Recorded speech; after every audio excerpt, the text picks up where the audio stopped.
Sir David the Bard, I'm coming to you from Kangaroo City. This is the second production of this video. Anyway, I just wanted to let you know that I had a very interesting experience over the weekend, and it's left an impression on me. I like to learn. I do like to learn. And there's so many things that I don't know.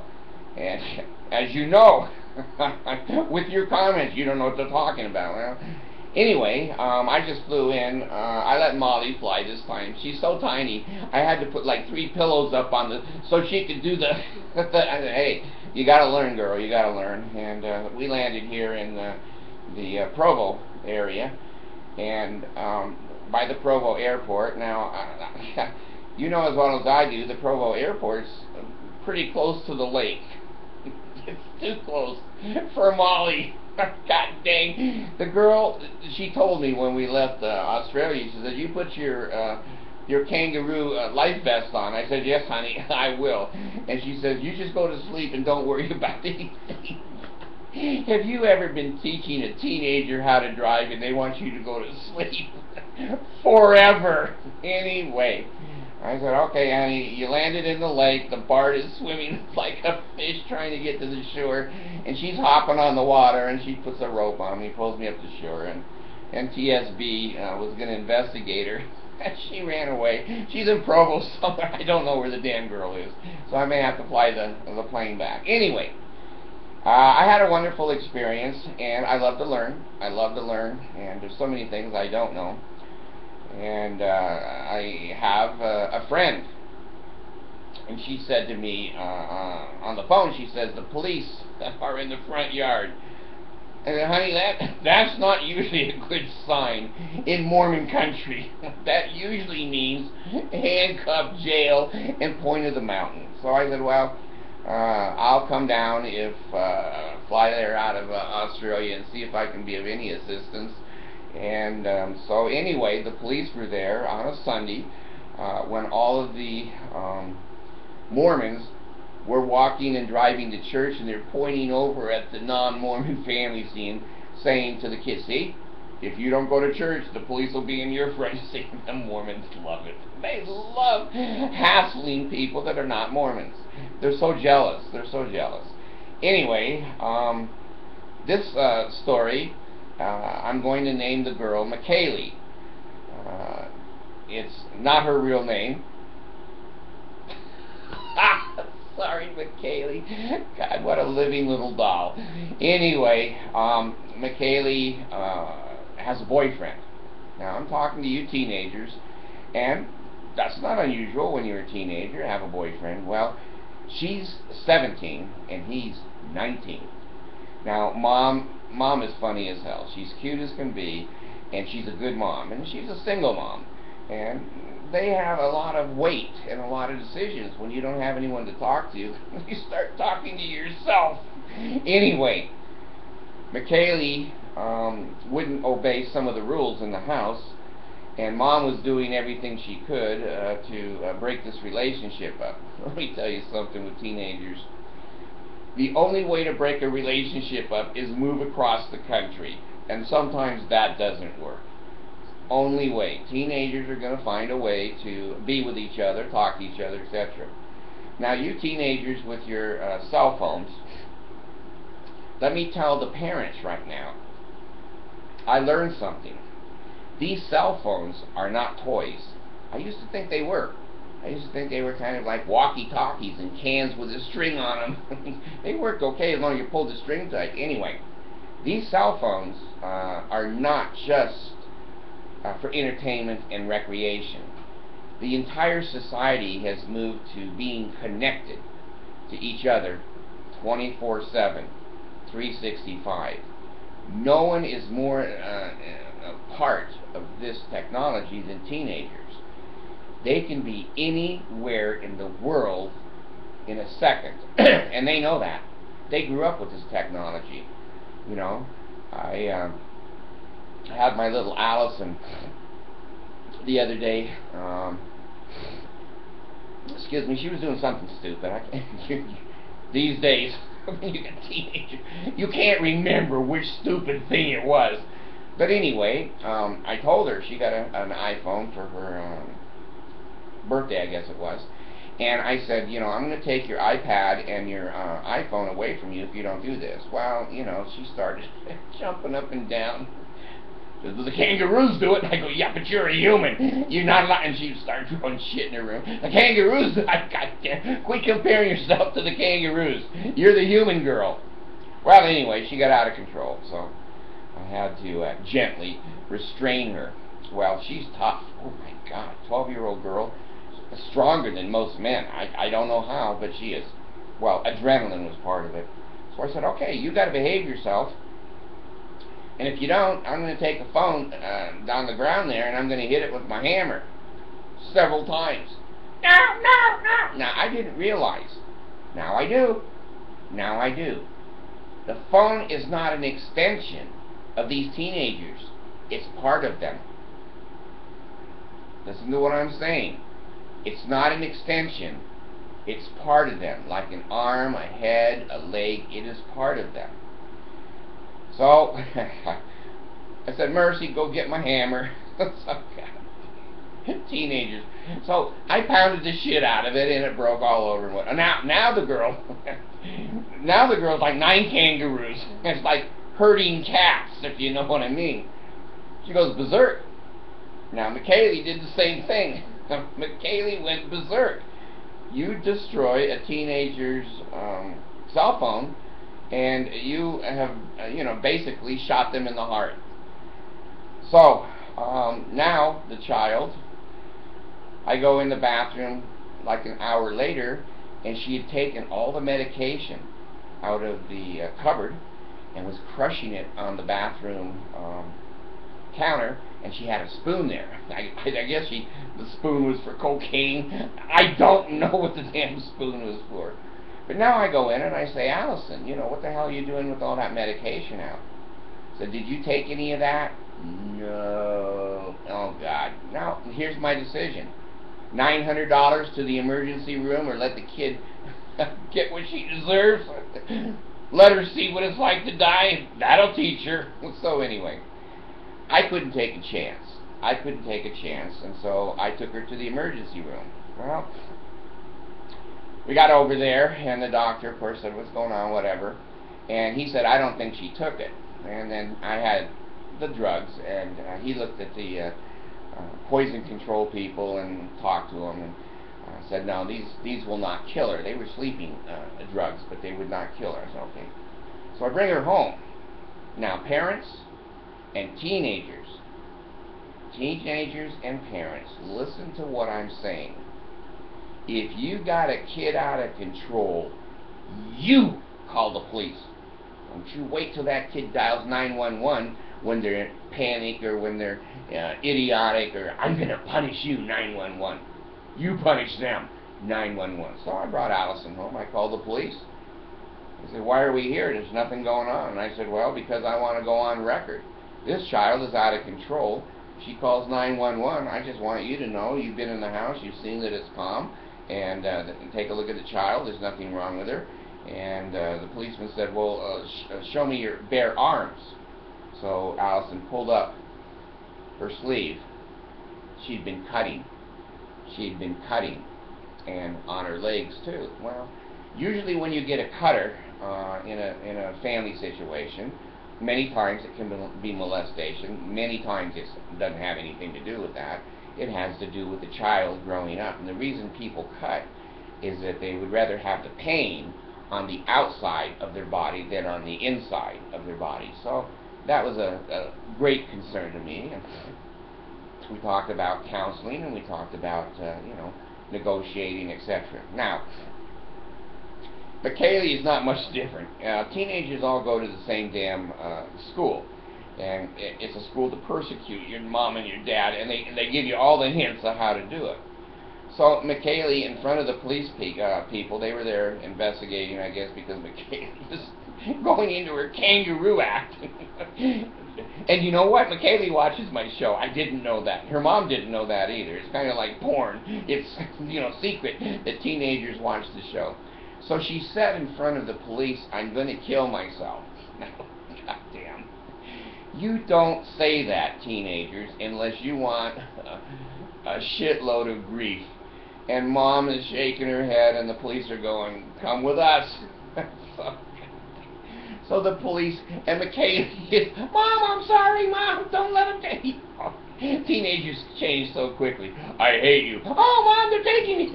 God dang, they're cute as can be. They're cute as can be. And so anyway, the police take her away. And if I was the mom, I would have gone, "Good. I'm just going to go down to McDonald's and get something to eat. I don't need this grief." So anyway, they took her to the hospital. And boy, now the child knows that she has entered into the world of adults. Whether she wants to be in the world of adults or not, when you say, "I'm going to kill myself or kill somebody else," there's laws that kick in. So anyway, long story short, they kept her. They had got a social worker. The mom got a social worker. And then Kaylee said, "Oh, God, I'd get her out and then I'd take a bullwhip to her myself." But anyway, "I don't want to go home with her. She's abusive." The social worker said, "Well, what has she done?" "Oh, she pushes me down staircases." They don't have a staircase in the house. Social worker was a little bit suspicious. Anyway, now the social worker say, "Well, she doesn't want to go home with you. She doesn't want to talk to you." If I had been Mom, I'd go, "Good, this is going to be cheap. I'm going to go home and rent her damn bedroom to somebody." So anyway, they finally got together, and Mom took Makayla to the restaurant.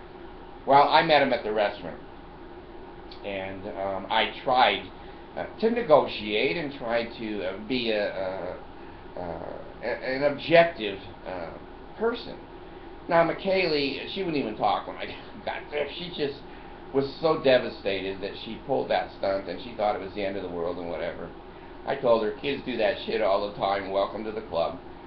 Now, I asked Makayla, I said, "Listen, this boy, he's 2 years older than you are." And the mom would jump up on the table. She kind of danced around, you know, kicking the pepper shakers off. And I said, "Sit down. Let me hear about this boy. He's an older boy. He's an older man. He's controlling all of her time." I said, "Well, sit down and let me hear what she has to say."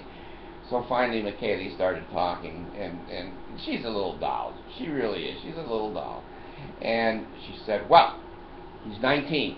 I said, "Okay, you're 17, he's 19. My wife's 44 and I'm 70. We're not going to talk too much about age discrimination here." So the mom, then I said, "Okay, Mom, it's your turn, talk." Mom didn't say a decent thing. You know, she's non-member, but she was doing the Mormon Reformed Egyptian. "My daughter is being taken advantage of. He takes her money." I said, "Makayla, let me ask you something. This guy, how do you know him?" I said, "Oh, we were in school together at one time. He's graduated now and he's out." And I said, "Does he have a job?" She said, "Yeah, he has a job." "Has a car?" "Yeah, he has a car." "And he's good to you?" Yeah, he's very good to me. He makes me happy. I like to be around him." "And no drugs?" No. "No alcohol?" No, he's a good kid." I looked at the mom and I said, "You know what? None of us are going to do much better than this. Come on." She says, "Well," and this is going to be the title of my video. And you've heard of pigs in a blanket, right? Those are big blankets. Anyway, this video is Makayla in a blanket. I think she's got a sense of humor. I think she does. She's going to come over to our house this weekend and hang out with Abigail. And she has a sense of humor. I hope Mom does too. So anyway, I found her under a blanket with her boyfriend in the basement. I said, "Well, what were they doing?" She said, "Well, they're watching TV." I said, "Well, that's a good start. What's going on under the blanket?" "Nothing." Okay, Makayla in a blanket. What's the harm here yet? Now, you know, I'm not stupid. I'll use his name because we don't know who the guy is. Kevin. Kevin in a blanket, Makayla wrapped in a blanket. So anyway, they had their clothes on. I said, "Well, that's a good start." And Makayla told me, and I believe her. I believe her. I'm a virgin. I said, okay. And she said, you know, Mom can drug test me anytime she wants. It's going to be negative. But hell, that's a pretty decent kid. The mother's done a good job. She got her to be 17. She's not pregnant. She doesn't have a baby. And, you know, it's just a matter that Mom is having a hard time letting Makayla grow up. Now, there's got to be rules. You know, if you go under the blanket naked and the blanket is jumping all over the floor, you got to go down there and say, I'm taking the blanket. Anyway, Makayla in a blanket. I just had to laugh and laugh all the way home. I was thinking how cute that was. And I have a new invention, and it's a new blanket. I'm building a blanket that has two human cutouts, big cutouts. So when you put the blanket on, the humans show. Give it to these moms. These moms will pay big money for that blanket. So anyway, both of them were just dolls, and both of them were wonderful. And by the time we got done, there was some agreement and some peace. My experience is that people don't learn. They're going to say, oh yeah, and then they go home and do the same shit they've always done. But I want to talk to the teenagers for a second. It's hard to let a child go. You know, when I was watching some pictures last night of Allison. I believe such a doll. What a little doll when she was 3 years old. Now she's 12. And yesterday, don't touch me. Why? She says, you don't keep promises. I said, well, you're punishing me because what? I didn't take you driving again? Yes. Yes. I said, well, honey, could you get me a glass of water? No. So this little, beautiful little thing that was like an angelic thing from heaven has turned into a monster now. So anyway, it's hard for us as parents to let you go. We always look at you, and you're our baby. You are our baby, and we have spent our whole life protecting you, loving you, steering you away from evil and bad things that will happen and can happen in your life to ruin your life. When you're a teenager, you want to have fun. You're like a kid in a candy store. Suddenly there's dances and dresses and boys and girls and a car and freedom and alcohol and drugs. My God, you're like a kid in a candy store, and you don't know who the hell you are. We don't either. We look at you, that ain't my baby. You know, my kids are adopted. They're funny as hell. Both of them have come through their teenage years here, and they go, you're not my real father. I say, you're not my real child, so we're even. They don't have anything to say after that. Teenagers, take it slow. Take it slow. Once your penis and your vagina turns on, nothing else in this world matters. Believe me, nothing matters. And that happens at different ages and different stages of life. And as parents, we are sexual. We know what that's like. You put me under the blanket with Marie Osmond and pull the blanket, there won't be any clothes on if you pull that blanket off. We know what it's like to be sexual. Now, you teenagers don't think we're sexual, but go look in the mirror. Your ass wouldn't be here if we didn't have penises and vaginas and we're using them. You wouldn't be here. So there's prima facie evidence that we are somewhat sexually active. We understand the complexities. Not all, because I don't think any human being stands all. But we know that when you get involved with somebody heavy, intercourse, once you get into intercourse with someone, your whole head changes. Inside your head changes. I felt, and I think a lot of people felt like, I didn't know about this, and I was pissed. The world hid this from me. I said, no, I don't want this hidden. I like this. This is fun. Well, it is. A parent's not going to debate that in a million years. Are you emotionally judgment ready for those difficulties that come in a relationship where now it's not just I love you and you love me, but our sex organs love each other, and now everything is mixed in a salad bowl because you young people and us are sexual. I'm going to tell you something, and I've said it before, and that is this. When a girl gives her vagina away. She gives her heart away. Boys are not that way. Mom said in this meeting, boys only want one thing. Well, what is that? Another good meal? See, I'm older. No, that's not it. Well, yeah, boys do want sex all the time. But it's not the only thing. They want to be snuggled and cuddled and food and fun places to go and things to do. But, the little general is somewhat in charge of a boy's life, and the girls have to stay at ease. General, at ease. Young people, when you cover your relationships with sexuality, they become very complex, very hurtful. And you girls, when you give your heart away like that, and 3 weeks later, he's screwing somebody else, or he married someone else, you feel not only betrayed, but silly, humiliated, embarrassed. You made that decision based upon little judgment here. The front lobes of a teenager's brain is where judgment is, and it's still heavily developing. That's why teenagers make so many mistakes that they do.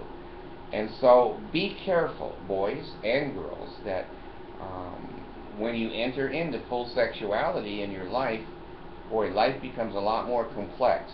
Yeah, you have a smile on your face for 30 seconds, but you're going to have a frown on there for years, especially if you end up with a little baby that is innocent.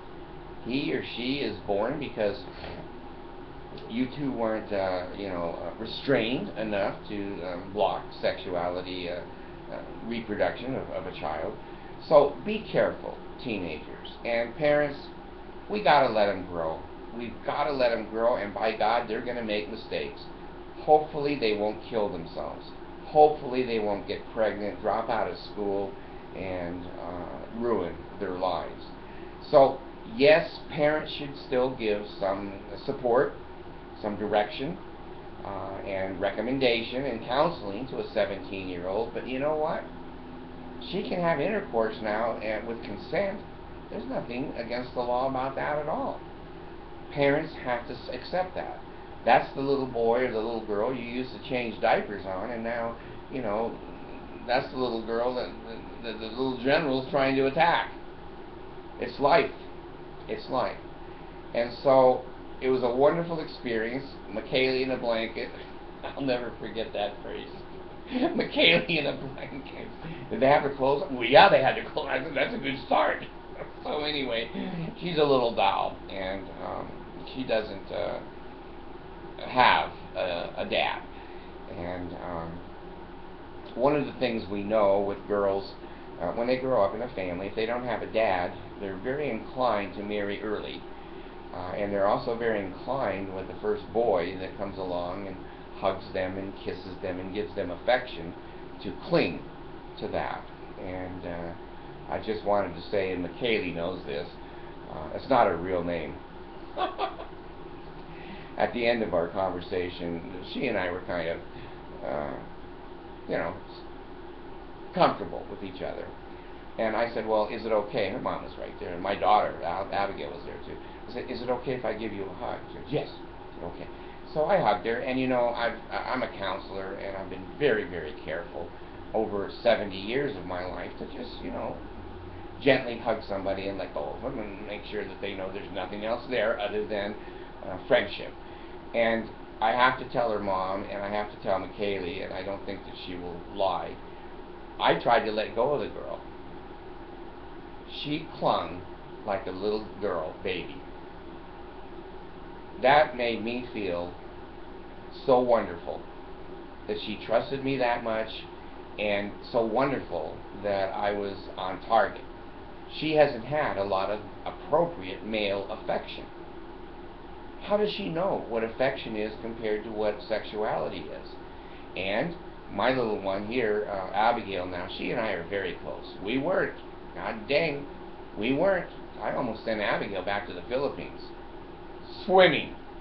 Abigail will now sit here every other night, maybe an hour, hour and a half. She's got her damn phone in her face.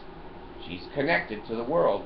got to be real careful taking that phone away from these kids, because they will go berserk. It's like throwing them in a black room and locking the door. I've had to learn that. I've had to learn that. So she'll sit here with her phone. She's 16 years old, and I get to enjoy having her sit right here and be part of my life. So parents, we hate to have them grow. Abigail now has her own job, has a brand new car. She has a Dodge, a Dart, the big one, the fast one. And she goes to work every day, and I worry sick. I worry sick every time she's driving that car. She's driven 12,000 miles now. No tickets, no accidents. But you know as well as I do, at any moment she may not come home. We have to let them grow.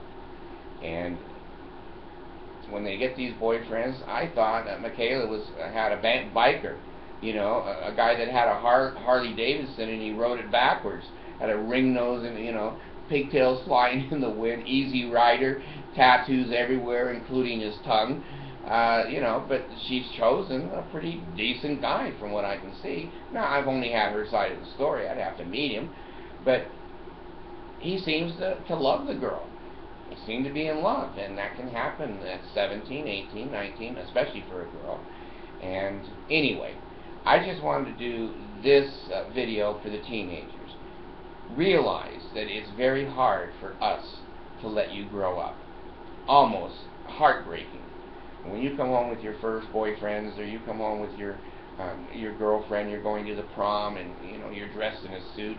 We never thought we'd ever see you dressed in a suit. Allison has given up her teddy bears. I told her that was going to happen 6 months ago, and she swore it would never happen. Teddy bears are all to the curb. Boys, boys, boys. So when their little bodies turn on, suddenly our brains start to change and think differently. All we're doing as parents are trying to make sure that you enter into that adult world with some common sense, with some protection. We don't like to think of you using your sex organ. It's kind of like you. You want to think about your mom and dad using their sex organ? There's a picture you don't need.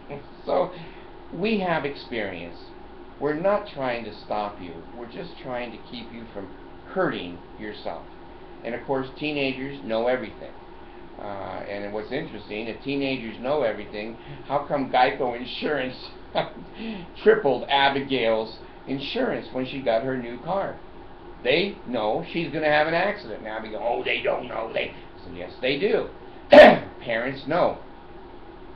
If you get under the blanket naked, there's going to be, you know, some problems if you're not ready for that. If you're not ready. So when you're ready, talk to your parents. Parents, talk to your kids. You know, my little Abigail is a lesbian. She came home in 8th grade, and she said, Dad, I'm a lesbian. I said, okay, I don't care what you do with your vagina. Just don't get in trouble. Don't break the law.